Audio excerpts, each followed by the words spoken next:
Are you coming to the tree where they strung up a man? They say murder three. Strange things that happen here, no stranger would it be if we met at midnight in the hanging tree. Coffee. Without it, we would never have had the Industrial Revolution. We'd all be still living in Europe in mud huts. Here in Laredo, we have the Organic Man Coffee Trike. 4501 McPherson, the best coffee on the planet. If you can't get to Laredo, you can order from the Organic Man Coffee Trike.shop.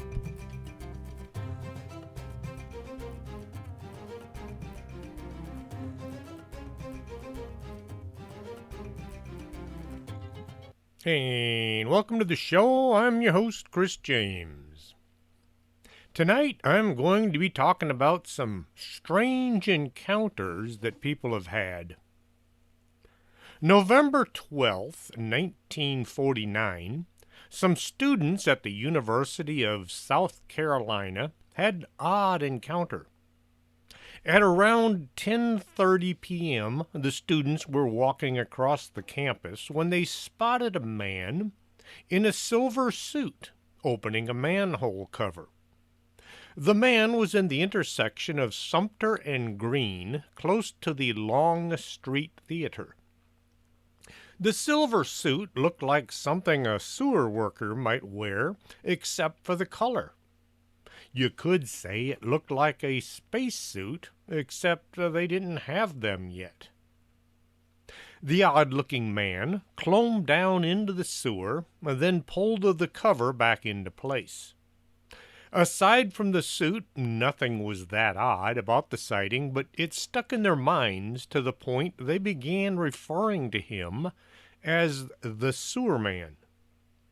Thinking this was worth mentioning, one of the students wrote up a brief story that was printed in the university newspaper. It was a slow news week. Over the course of the next few months, several other people at the university saw the man in the silver suit as well. April 7th, 1950, a campus police officer found some mutilated chickens behind the Long Street Theater. Thinking there might be a coyote or wild dog running loose, the officer began searching the area. He also thought this might be some kind of a fraternity stunt. Students were known for doing all kinds of weird things in order to gain access to one of these clubs. If this was a fraternity stunt, the officer was intent on making them clean up their mess. The campus police didn't have handheld radios, so the officer walked back to his vehicle to call in a report. Once dispatch was informed, the officer went back to the alleyway. As he came around the corner, he spotted a man in a silver suit, crouching over the dead chickens. A closer look showed this guy was eating the dead birds, stuffing the cold dead bodies into his mouth and chewing. The officer pulled out his flashlight and turned it on. The man in the silver suit turned and looked in his direction. This guy's skin was gray and wrinkled looking. In the middle of his forehead was an extra eye. The man in the silver suit had 3 eyes. This was too much for the officer, so he ran back to his patrol vehicle and called for backup. As soon as other units arrived, the first officer led them back to the theater. All they could find were chicken feathers scattered around the ground. Well, naturally, the backup all gave the witness grief about his weird encounter. The witness was so shook up he could barely talk, trying to convince his coworkers he was not hallucinating or lying. The story of the man in the silver suit with 3 eyes circulated around the campus. His name was changed from the Sewer Man to the Third Eye Man. Students would talk about it, some thinking it was just a story, while others wondered what might be crawling around under the streets. Students would buy beer and then sneak into the tunnels running under the campus, enhancing their courage so they could search for the Third Eye Man. Mostly they just drank the beer and then went home without finding anything. Fraternities thought it would be a cool way to torture their pledges. The new recruits would be led into the basement of Gambrill Hall. Once there, they would be blindfolded, walked to the doorway to the tunnels, and shoved into the dark. The pledges would have a flashlight and instructions. They had to walk through the tunnels until they came to a certain exit through a manhole. During one of these excursions, the pledges rounded a corner and came face to face with an old man with 3 eyes, dressed in a silver suit. This man screamed and charged the pledges, holding a short piece of pipe. He looked mad and crazy at the same time, so the pledges all turned and ran back the way they had come. Pounding on the door and screaming, the students tried to get their fraternity brothers to open the door so they could get out of there. They sounded so freaked out that the fraternity brothers opened the door and let them back into the basement. They realized that something was very wrong. These kids were so shook up, they went to the police and filed a report, thinking maybe a killer was loose under the streets of the campus. The police didn't believe any of it, but they did go and have a look just in case. They didn't find any signs of the Third Eye Man, but I'm willing to bet they didn't search too hard. To keep the students safe, it was decided to make the tunnels off limits. As many openings as could be found were sealed off, and the fraternities were told to stay out, or else. To this day, students managed to find an opening into the tunnels to look for the Third Eye Man, but no new reports have come out since the 1960s. The Gula People are a distinctive group of Black Americans from South Carolina and Georgia. They live in small farming and fishing communities along the Atlantic coastal plain and on a chain of sea islands which run parallel to the coast. Because of their geographical isolation and strong community life, the Gula have been able to preserve more of their African culture than any other group of Black Americans.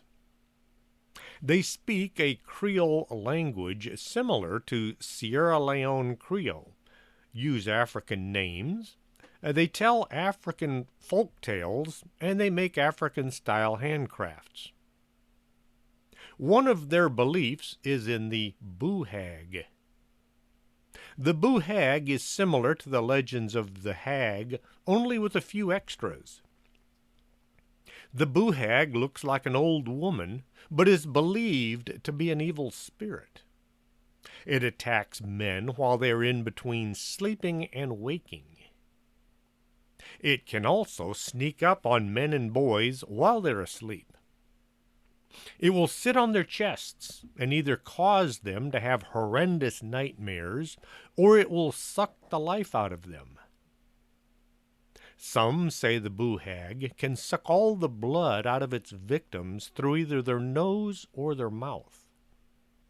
Other stories say the Buhag will suck all the breath out of its victims, suffocating them. The few victims who survived an attack said they awoke to find a creature with no skin, just bloody muscle and bones sitting on them. They were unable to breathe or make any sounds. The creature decided, for whatever reason, to leave them alive. After the attack, the victim was sick or crippled for the rest of their life. The reason folks say the Buhag is skinless, bloody mess is because she leaves her skin behind while out hunting at night. The Buhag lives a sort of normal life in the daytime. It can look like a normal young woman, sometimes marrying some unsuspecting man. At night, it removes its skin and flies around looking for its next meal. The Buhag can turn into a fog and slip in through any crack in a wall. It feeds on its victims, either leaving behind a dried-out husk or a sickened man, and flies back home where it must put its skin back on before sunup. In order to defeat a Buhag, you must find its skin while it's out feeding. The skin will be hidden somewhere in the hag's home. The skin has to be salted, a lot of salt, and then returned to its hiding place. If the hag returns to find salt in its skin, it will perish as the sun comes up. The Buhag does have a solution to not being able to put its skin back on. It can steal the skin from one of its victims and wear that, looking just like the person it has killed. People encountering the hag as someone else will wonder why this person looks the same but acts so differently. Using someone else's skin, the Buhag will slip away looking for some other community to live in and begin all over sucking the life from those around it. A female constable in England had a bizarre sighting one night while working traffic. A few years ago, in November, the police had set up a radar unit to catch speeders on the roads in town. The radar was connected to a van where one of the constables would sit and wait for a speeder to pass. When the speeder passed the radar unit, the constable would see them on camera and alert one of the vehicles to pull them over. As the constable watched the screen, an alert went off. The screen showed somebody was going at 40 miles an hour. It would have been kilometers an hour since they were in England. With the alert, they needed a description of the speeder's vehicle, so she looked at the camera. There was nothing on the screen. It must have been a glitch. Another alert came in showing somebody was going over the speed limit, only once more the camera didn't show any vehicle. Looking closer, she saw what looked like a human form go zipping by the radar unit, followed by an alert. The image was translucent and blurry. The being was running along the divider line between the two lanes of traffic. It was running at 40 miles an hour. Staring at the screen, the constable saw one of these speeding humans come to a stop near the camera. It looked like a woman dressed in a skin-tight silver outfit. She stopped, looked around, and then took off, becoming a blur once more. The constable hung her head out the window of the van and looked at the spot where the silver woman had stopped, but there was nobody there. On the screen, the silvery beings were still going by once in a while. At shift change, the constable asked her relief about any sightings of odd things, but none of the others had seen anything. She played the tape back, but found no sign of the silver beings or the woman who had stopped in the middle of the road. This just has to be one of those things that happens in your life, and then you try to get on with it. May 10th, 2019. Alaska is the biggest yet least populated state in the U.S. There is something like 1 person per square mile. Alaska is about 3 times as big as Texas, with a population of 760,000 people. Texas has a population of 29 million. This makes for some wide open uninhabited spaces. 10 times as many people go missing in Alaska in a year as in Texas. This led to Ken Gerhart having that TV show, Missing in Alaska. People see UFOs and cryptids in Alaska at an extraordinary rate. One type of cryptid encountered is the Dogman. A witness was on her way home from work late one night. She was driving on Trunk Road between Palmer and Wasilla. This stretch of road is so remote you might never see another car while driving its entire length, 100 miles. In October 1998, the rainiest month of the year for this part of the world, the witness was driving home at 2 a.m., going slow because of the weather and the time of the night. Hit a moose in the dark and you're not going anywhere. She was 10 minutes from her house when she saw a tall figure in the road ahead. She at first thought it was a moose, wandering around looking for food or maybe another moose. As she got closer, her headlights illuminated the creature. It stood on 2 legs. This thing was too skinny to be a bear, and it was definitely no other kind of animal. It had the head and the face of a wolf, but the body looked more human than possible, only it was covered with dark fur. The ears stood straight up on its head, coming to points. The front legs or arms hugged down in front of the body, just like how a dog would hold them if it was on its hind legs. The creature was standing in a ditch with brush around it, so she couldn't see the legs very well. Looking at this bizarre beast, the witness said it looked kind of like an animal, but it also looked like something else, something paranormal. She convinced herself this was some kind of an elaborate Halloween costume or decoration. Someone had spent a lot of money to put this thing in the middle of nowhere where nobody would see it. She decided to stop and get a better look. Such dedication to detail needed admiration. She began to slow down, intent on stopping, getting out, and giving it a once-over.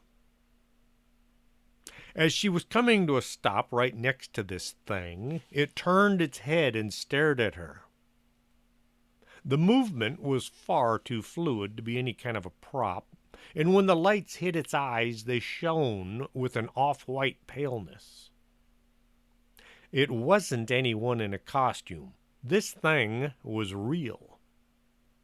The beast stood around 8 feet tall, hovering over the roof of her car. Thinking she was about to die, she hit the gas, fish-tailing away, hoping the car would stay on the road. If she ran off into the ditch, the beast would have no trouble getting to her and inviting her to dinner as the main course. More through luck than skill, the car stayed on the road, and the witness was able to get down the road, well away from the monster. As she knew what Bigfoot looked like, she had seen the pictures in books and magazines. The Beast of Bray Road had come out in 1991. The witness had either seen a wolf man or a dog man. This was the only road she could take to get to and from work. In the daytime it wasn't a problem, but once the sun was down, she dreaded ever seeing this thing again.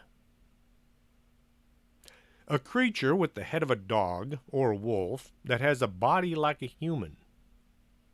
Werewolves or other legendary creatures look like a wolf when they're a wolf, and they look like a human when they're not. They're not indistinguishable from the animals. Dogmen and wolfmen are something different, a cross between two distinct beings. A cynocephaly. Cyno refers to things to do with dogs, and cephaly has to do with the head. A cynocephaly means dog-headed. In ancient Egypt, they had Anubis, the jackal-headed god of the dead. China, India, Egypt, Greece, and medieval Europe all have stories of cynocephaly in their stories of ancient times and legends. My cat is trying to open the door to the closet. She's trying to get in, not out. Anubis is depicted with the body of a man but the head of a jackal. He was the god of death and the underworld. Paintings of Anubis are visible throughout Egypt's ancient sites. He would weigh the souls of the dead and decide if they were to enter the afterlife or get thrown to Ammit, the devourer of the dead, and be condemned to the lake of fire. The ancient Greeks told of dog-headed creatures that lived in India and Africa. As far back as the 5th century BC, a Greek doctor wrote about dog-headed men in India. Later, a Greek explorer described dog-headed men, also in India, who spoke to each other by barking and growling. They were considered to be primitive savages by nature. Centuries later, the elders of the Catholic Church believed such beings existed. St. Augustine pondered in his writings if dog-headed men were held to the same moral laws as humankind, and if they could be saved. Augustine was not the only church leader who asked these questions. Some ancient images of St. Christopher depict him as having a dog's head. The story goes that he led a sinful life in this form, but when he reformed and became baptized, he transformed into a man with a human head.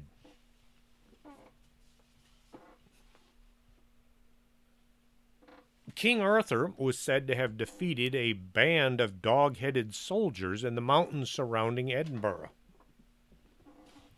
Marco Polo never claimed to have encountered dogmen personally. He did write about a tribe of people on the Andaman Island in the Bay of Bengal who had dog heads instead of human. In some of these stories, the dogmen were considered to be cannibals, eating humans for dinner. If the dogmen were different species, then they wouldn't have been cannibals since they were not eating their own kind. I know I'm quibbling, but sometimes you have to say things to make a point. A wolf eating a human wouldn't be called a cannibal. A man eating a wolf wouldn't be a cannibal. But then we're talking about a long time ago. A man with the head of a dog was still a man. There have been dogman sightings from all over the United States and parts of the world. Linda Godfrey's been on my show a few times talking about dogman sightings. I wonder what these things are and if we need to be more careful when encountering them. No one we know has been killed by a dogman, but think about how many people go missing each year. How many dog attacks are actually dogman attacks? Alaska has its share of water beasts as well. One day in 1969, a fishing boat was trolling along the shore of Kodiak Island when their sonar picked up something in the water below. The image was sitting on the bottom of the ocean at about 300 feet. On sonar, it looked like a plesiosaur. long neck, a round body, fins on either side. This was the typical Loch Ness Monster image, only they're in Canada, 6,700 miles away. The measurements on the sonar showed the image to be about 200 feet long. The fishing boat had moved along its route, causing the image to vanish, so the skipper turned around for a second look, but the thing on the bottom was no longer visible. It may have moved on, or the boat wasn't able to find the exact same spot. In 1971, another fishing boat was trolling off the shore of Kodiak Island when the crew spotted a head sticking up from the water. They said it looked like a horse's head stuck up on a long neck. The skin was gray, but they didn't see any other parts of the body. The creature submerged and swam under the boat. It then resurfaced on the other side and swam away. According to the witnesses, the same creature appeared several more times over the next 3 days. They always saw it close to the shore of the island. One of the crew managed to get a photograph of the beast, but it was too far to get any kind of detail. In 2002, yet another fishing boat had an encounter with the Kodiak Island monster. The crew was busy hauling in their nets when the monster surfaced a short distance away and swam around. The skipper said the neck of the monster was big enough it would have taken both his arms to get around it. The sighting was early in the morning just after sunup. The skin looked dark against the water. The following year, the same fishing boat was struck by something big under the water. It was the wrong time of year for whales, and whatever it was caused the boat to skid sideways in the water. One of the crew was nearly pitched overboard.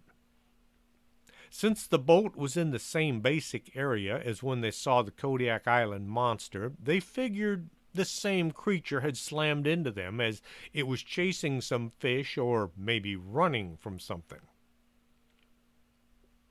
1999, also near Kodiak Island, fishermen spotted what they described as a giant platypus swimming near the shore. The platypus, sometimes referred to as the duck-billed platypus, is a semi-aquatic, leg-laying mammal endemic to eastern Australia and Tasmania. The platypus is the sole living representative of its family.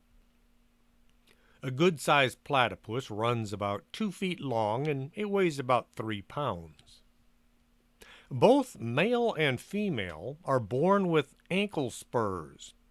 Only the spurs of the male's back ankles deliver venom strong enough to kill small animals. A newly discovered species of 3-foot-long platypus swam through the freshwater pools of Australian forests about 5 to 10 million years ago, according to a new study. This is believed to be the biggest platypus to ever live. Still, it only lived in fresh water.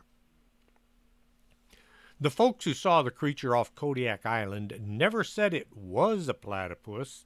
They said it looked like one. Sea creatures can keep growing since they're not limited by gravity's effect on their weight. The creature seen in 1999 looked like a platypus well over 6 feet long, minus the tail, which they never saw. Scientists just love to talk about the fossil record and how nothing like giant platypus or Bigfoot ever show up.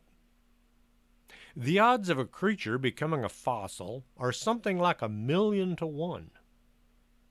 It has to die and not get eaten by predators or scavengers. Then the dead animal has to lay in one spot long enough to be covered by dirt. Fossils are formed in many different ways, but most are formed when a living organism, such as a plant or an animal, dies and is quickly buried by sediment. A soft tissue, often decomposed, leaving only the hard bones or skull behind. But in special circumstances, the soft tissue of organisms can be preserved. After the organism has been buried, more sediment, volcanic ash, or lava can build up over the top of the buried organism, and eventually all the layers harden into rock. They become lithified. It is only when the process of erosion, when the rocks are worn back down and washed away, that these once living organisms are revealed to us from within the stones. When the boys in the white lab coats start talking about the lack of evidence in the fossil record, they're just saying they haven't found it yet. The witnesses who spotted the giant platypus were fishermen with decades of experience.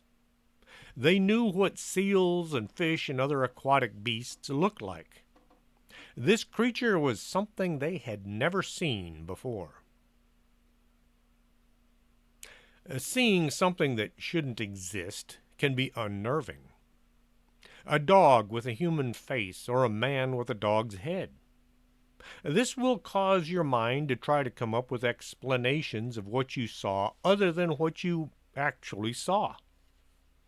Our brains are designed to recognize things so we know what to run from or what to eat. This next story I'm going to call the witness Joe.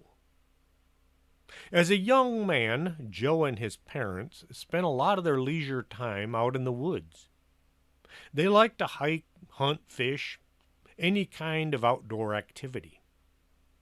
They spent time in state and national parks, camping and hiking. They also owned a cabin in Red River, New Mexico, a mountainous area with tall pine trees. As Joe was getting a bit older, he found reasons to get away from his folks from time to time. He was 11, practically a teenager, too old to be hanging out with his parents all the time. One day, while at the cabin, his folks were going to walk down to the river to fish. Joe opted to stay at the cabin, having some time to himself. They said they'd be back before dark and walked away down the trail. Joe got a deck of cards and was playing a few hands of solitaire. He was sitting at the dining room table right next to the window. It was cool out, so all the windows were open. As he sat there, he heard the sound of footsteps coming along the gravel path. Thinking it was his folks coming back early, he glanced out the window. What he saw sent a shiver running up his spine. About 50 feet from the cabin was what looked like a deer, walking on its hind legs. The head was nothing but a skull with antlers. The flesh was all gone, showing the yellowish bone underneath.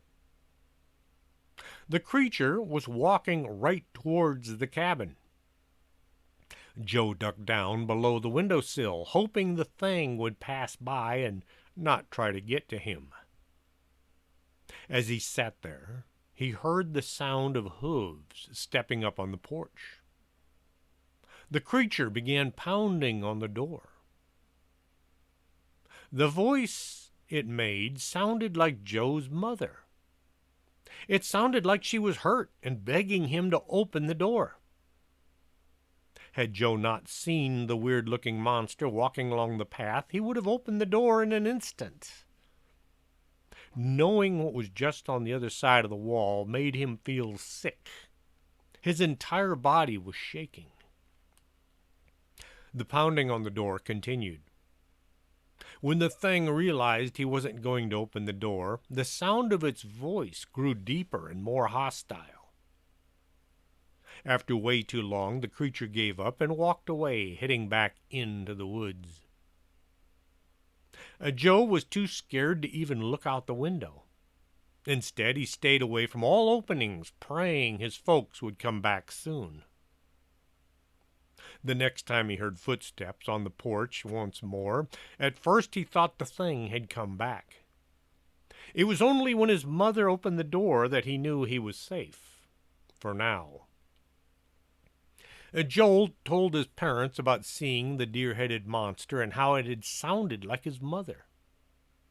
His folks didn't believe any of it. He must have been mistaken. Maybe he'd nodded off and dreamed the whole thing. Whatever it wasn't real. This did nothing to alleviate Joe's newfound fears of the woods. The great outdoors were no longer so great. A time went by and Joe didn't have any more bizarre encounters with deer-headed monsters. He managed to convince himself he must have been mistaken. Monsters weren't real. Years later, Joe was hiking in the mountains of Montana. He was alone, enjoying his time, taking some seldom used trails to see where they led and what he might see. Have you ever been in the woods when suddenly all the normal sounds stop? This is called panic in the woods. A lack of all the normal sounds found in nature, accompanied by a feeling of unease or panic. Joe noticed the woods around him had grown silent. There were no birds chirping, no buzzes from bugs. Even the wind had stopped rustling the leaves. Joe stopped walking and looked around. He could feel eyes on him. Standing in between some trees was the deer-headed creature. It looked exactly like the one he'd seen years before. Joe turned and began walking back the way he'd come, constantly looking over his shoulder to see if the thing was following him. It stayed in one place, watching Joe walk down the trail. He lost sight of the monster. He had way too far to go to get back to the car park, so he pitched his tent and hoped to get some sleep. He dreamt he was attacked by the deer-headed monster. As soon as the sun was visible, Joe got going, heading back to the safety of his car. He didn't tell anybody about what he'd seen in Montana. He didn't think about ever seeing a deer-headed thing until he was 20. And he had a girlfriend. He told Linda about seeing the monster when he was 11 and then again when he was 18. Linda tried to act like she believed him, but she really thought he was mistaken. Joe was convinced this monster was following him, feeding on his terror. One night Joe was spending the night at Linda's. He was sleeping on the couch while she was in the bed. Linda was awoken by something. It felt like something had set on the side of the bed. She looked around but saw nothing. She tried to get back to sleep when something touched her leg. It felt like a rough hand was feeling her lower leg. She looked, but there was nothing there. In the morning, Linda found scratches all up and down her legs. She wondered what could have done such a thing. She had looked all over the room, but there was nothing there. A few weeks later, while Joe was once more sleeping on the couch, Linda heard him moaning and groaning. She went to see what was going on. Joe was jerking back and forth as if he was being attacked in his dreams. She tried to wake him up, but all her poking and shaking did nothing. Linda got the feeling she was being watched. Turning, she saw the deer-headed thing was standing in the corner of the room. It didn't move, but it exuded a feeling of evil. Linda grabbed Joe and practically pulled him from the couch. As he was falling to the floor, he woke up. As his eyes opened, the deer-headed creature faded away. Deciding this monster was somehow possessing him, Joe opted to stay away from everybody so the creature wouldn't attack and maybe kill someone. He no longer spends time with people, especially those he loves. On Expanded Perspectives, Cam Hale and Kyle Filson refer to these things as not deer. They've had several shows about them. Linda Godfrey also talks about deer-headed creatures in her book, I Know What I Saw. In northeast Ohio, maybe 10 years ago, a witness to one of these deermen, or not deer, told about when he was 14, he and his cousin were playing hide-and-seek. It was his turn to seek, so he was walking along a wooded area when he heard crunching in the leaves, like somebody was walking. Thinking it was his cousin, he ducked down behind a tree to wait so he could jump out and catch him. Peeking around the tree trunk, the witness saw a deer walking along the trail. It was walking on 2 legs, and its body looked more human than animal. The creature walked by him and continued into the woods. Once the creature was far enough away, the witness headed back to his house as fast as he could, wondering what he'd seen and where was it going. He ran to the house to find one of his cousins there already. Once safe inside, his cousin said he'd seen the deer man as well. They found out their uncle had told about seeing weird things in the woods around the cabin. In 1993, a 10-year-old boy saw a deer man in Hockessin, Delaware. He was staying in a wooded area at his grandparents' house. One morning, the witness woke up as the sun was shining in his window. Looking outside, he saw a deer looking back at him from the edge of the lawn. The thing looked like any deer with a huge set of antlers. The thing suddenly stood up on its hind legs. Once it was standing erect, it turned into a man, a naked man. The man looked around for a few seconds and then walked away into the woods. In 2012, a pair of men were in Wichita Mountain National Wildlife Refuge in Oklahoma. They'd gone out looking for photo opportunities, wildlife or nature shots. At about 10 p.m., the woods suddenly grew quiet. That panic in the woods quiet. Both men looked around, trying to see if there was some predator trying to sneak up on them. As they sat there watching, a herd of elk came crashing through the trees and sped past them. This was followed by some bison that also quickly ran by. It looked like all these animals were running from some unseen carnivore. Both men became spooked by the animal behavior, thinking things were happening that weren't normal. There was a scream that came from the darkness. It sounded like something not of this world was out looking for something to kill. They decided it was time to get the heck out of there. They grabbed their things and followed the trail back to where they had parked. As they're putting their things in the car, it felt as if the air around them became heavy, like electricity was in the air. The woods were even quieter than before. Then they could hear something moving through the woods right in front of them. The crunch of leaves was slow and careful. The footsteps of someone or something stalking its prey.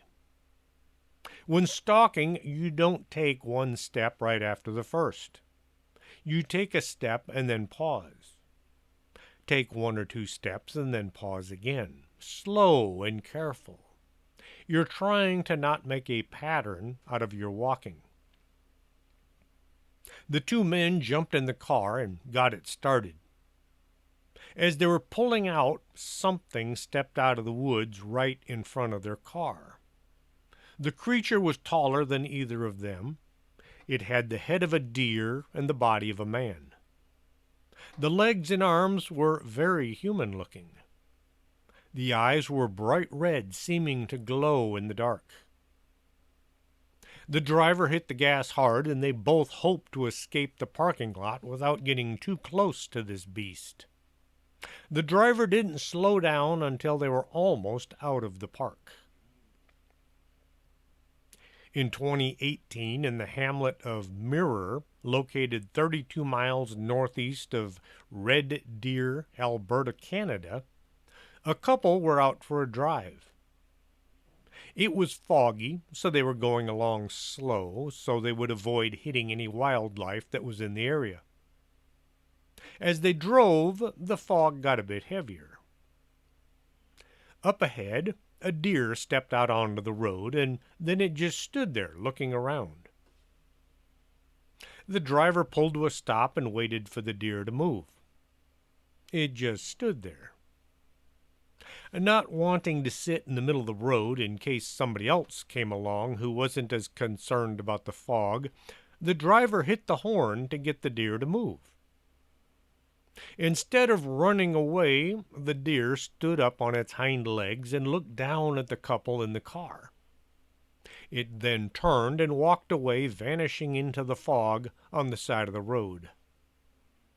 The couple were startled by seeing this bizarre creature. They didn't know what it was, but they knew it wasn't a deer. In the summer of 2012, there was a sighting near Washington Park, close to Michigan City, Indiana. The witness said she'd been staying at a beach house along with some of her friends on Lake Michigan. There'd been a lightning storm late that night. At about 2 a.m., some of them went outside to smoke and watch the lightning.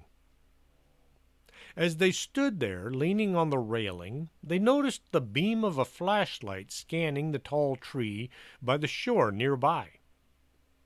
It looked like somebody was looking for something in the grass along the edge of the shore.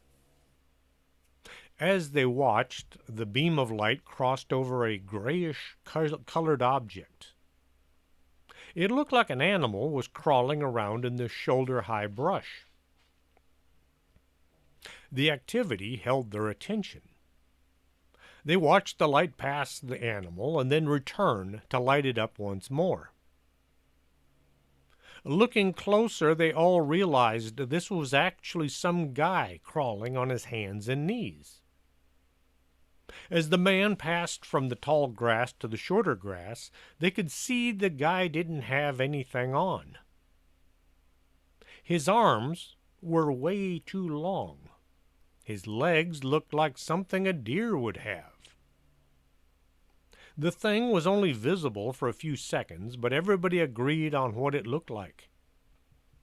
Had the creature stood up, they all said it would have been at least 7 or 8 feet tall. It looked like something from a Marilyn Manson video, one of them said. Once the thing was gone, nobody wanted to follow it and try to get a better look. It was inhuman and probably dangerous. In August of 2017, there was a sighting of a strange humanoid figure on a farm near Boca Raton, Florida. The witness says he saw something very unusual one evening at dusk as he was eating his dinner and staring out at the property. He said a very tall, gray-colored humanoid that looked kind of like the character Gumby lurched out of the tree line. It took a few steps, and then it went back into the forest lining the property. The creature looked flat, and its legs bent in a way that looked kind of like a plank being bent. like how a piece of wood bows when weight is put on it, and then it springs back up when the weight is taken off. Its body was rigid. It didn't look flexible, aside from the legs and the limbs that were fairly wide. If you saw the video of the Fresno light crawler, the thing seen in California, it walked kind of like that, stiff and unnatural. The next night at the same time, the same exact thing happened. This time his parents were there with him. They all sat there and watched as this weird thing came out of the tree line, took a few steps, and then went back into the woods. The third night the witness was once again by himself. He was waiting and watching the same spot in the tree line to see if the thing would return once more. At the same time, there it was.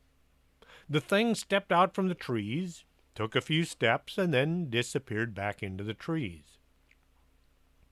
On the fourth night, the creature wasn't there, as well as the night after that. Eventually, the witness had to go elsewhere, and he said he hasn't seen this thing ever since. Seeing a dogman or a deerman is scary and unnerving. The possibility of it killing you is foremost in your mind. How about seeing something that looks like it can't possibly exist? Something like a stick figure. Some people have reported sightings since 1970s. The stick figures are typically described as just that. Tall, extremely thin, dark beings with no discernible facial features. They move smoothly and fluidly, as if this is something living. Those seeing them say no matter which angle they look from, the stick figure still looks flat, like a two-dimensional drawing. People have reported feeling a change in the air pressure of some of the places, as well as static electricity. When seeing a stick figure, people have said they felt as if this was a malevolent being. A man was studying to be a nurse. It was 1982 at Worley Hospital, Brentwood in Essex, England. He was walking home from class one evening when he saw a stick figure walking quickly across the road in front of him. It looked like a tall, thin shadow of a stick with a round head. There was no indication of clothing and no features where the face should be. The arms and legs looked like they were made by just a single line.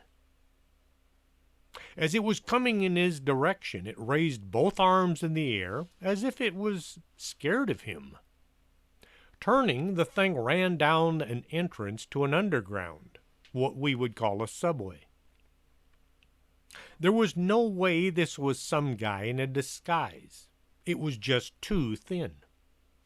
It couldn't have been a mechanical device because it moved like it was living, breathing thing. It could not have been a puppet because there was nowhere for the operator to hide. It was a very scary sight. In another report, a man said his sister and cousin saw a stick figure while at a funeral. They were both young at the time.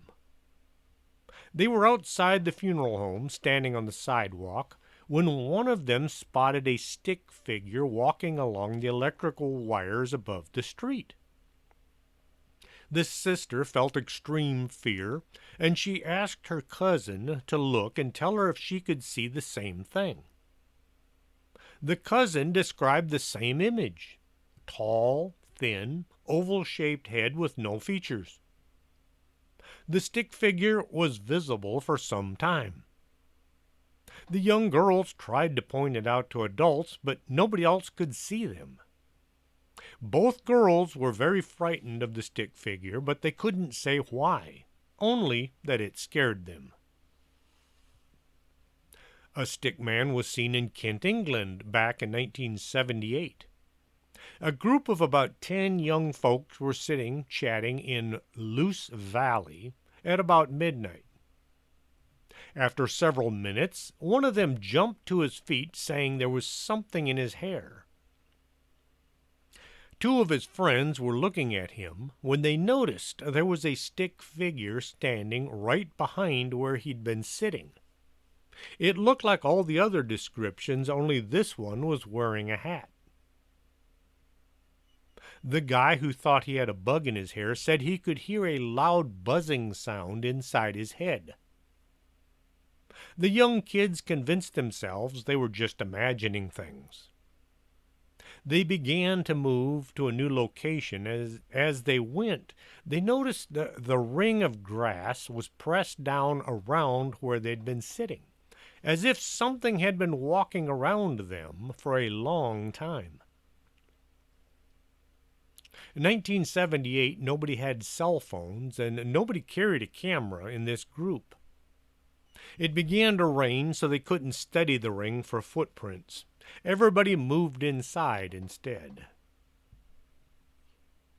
In quite a few cases, the witnesses describe having seen these creatures when they were children, yet the memory has remained etched in their minds as clear as day.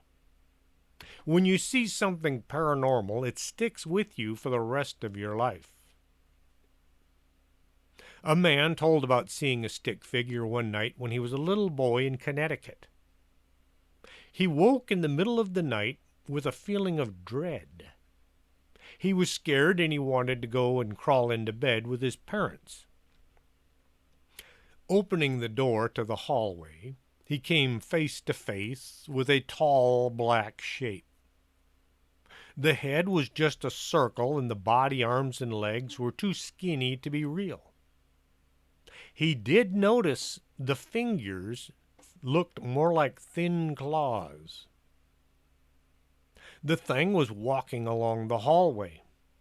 It glided along in a fluid motion.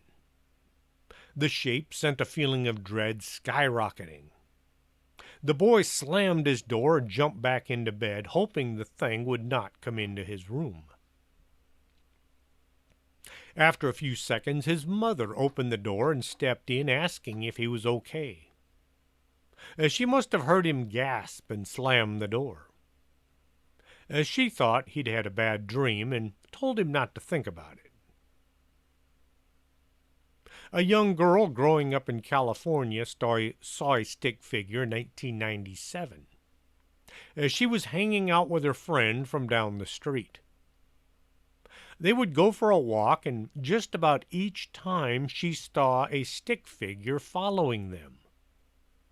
Sometimes it would be walking on the sidewalk, and other times it would be peeking up from behind a car, or maybe looking from around the corner of a house. It was tall, black, and way too thin to be alive, yet the way it moved, it looked real. At first, the witness didn't say anything, thinking her friend would only think she was crazy or weird. After several months, she finally mentioned seeing the thing to her friend. Her friend said she had seen it as well. Neither had told the other, fearing ridicule over whatever the thing might do. Another witness says her and her parents witnessed a stick man from their moving vehicle as they drove home one night. She saw the thing from the back seat as she was talking to her folks. She stopped talking as the stick figure went by. Thinking it was just her imagination, she was about to continue her speech when her mother said, "What was that?" She was pointing in the direction that the stick figure had gone. There was nothing malicious about how the thing acted or moved, yet they all felt a sense of dread when they saw it. Her mother said she saw the thing as it ran past their car. Her dad pulled over, and they all craned their necks trying to see where it might have gotten, and nobody wanted to get out of the car to look. They felt extremely uneasy. Talking it over, after they had gotten home, They all said it felt as if time had slowed down and everything looked kind of fuzzy. Her mother said maybe they were seeing into another dimension. Once they got home, her mother got online looking for any reports of others seeing stick figures. She was amazed by how many stories she could find. A three-eyed man in a silver suit, running silver-suited beings, the Buhag, Dogmen, Deermen, and Stickmen. As far as we know, none of these creatures have ever killed anyone. People seeing these things come away with only questions. The fear of ridicule far outweighs the fear of being killed by one of these things. I discovered I was far happier once I stopped worrying about what other people thought. If you enjoyed tonight's show, let others know what they're missing. If you'd like to contact me with either a story for my next book or maybe a suggestion for another show, you can get a hold of me at strangethings@arkanasa.com. Don't forget to check out my t-shirts and coffee cups at tpublic.com. Maybe buy something, and I can afford to buy some more neat gadgets to make the show sound better. That's how I paid for the cough button that I put in recently. That way, instead of hearing me coughing or sneezing, you'll just hear a in the show. Until next Saturday, this is Chris James for Strange Things. Are you coming to the tree where they strung up a man, the same murder three? Strange things that happen here, no stranger would it be if we met at midnight in the hanging tree.